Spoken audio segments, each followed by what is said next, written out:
Ephesians 6, verse 4, this is the heart of what the Apostle Paul is getting at, and it is a word to parents and fathers.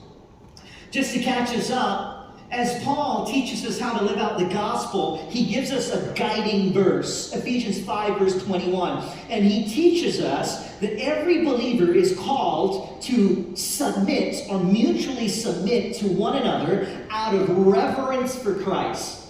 Meaning, if you're in Christ, we are called to submit to one another out of reverence to Christ. Meaning, before I submit to you, my ultimate and first submission is to Christ, because I'm submitting to him first. And then he gives us practical ways how this is lived out. And so he speaks to wives. He says, wives, submit to your own husbands as to the Lord. Which, wives, I know that is your life's verse right there. And then he speaks to husbands, and he says, husbands, you're to love your wives. How? Well, you love them as Christ loved the church and gave himself up for her. Now, he's speaking to parents. And he says, parents, if you're filling in the blanks in your notes, he says, parents, you are to discipline and to disciple your children. You are to discipline and to disciple your children. Listen to what he says. Ephesians 6, verse 4.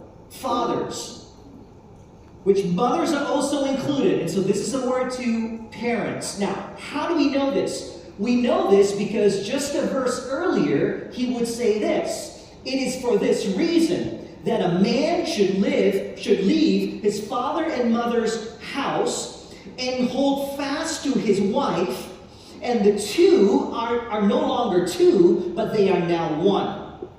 Which is how we know that this verse, while it's addressed to fathers, in context it's addressed to parents.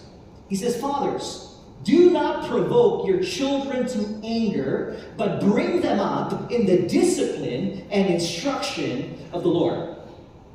Here's what he says. Don't provoke your children. Another word for provoke is to exasperate your children. Another word is to embitter your children. What's embitter? Embitter is to create bitterness in their heart towards you and God. Provoke also could mean irritate. Now, how do we embitter and provoke and exasperate? Well, we do it when we criticize and criticize and criticize without encouragement. It creates embitterment or bitterness in the hearts of our kids. We accept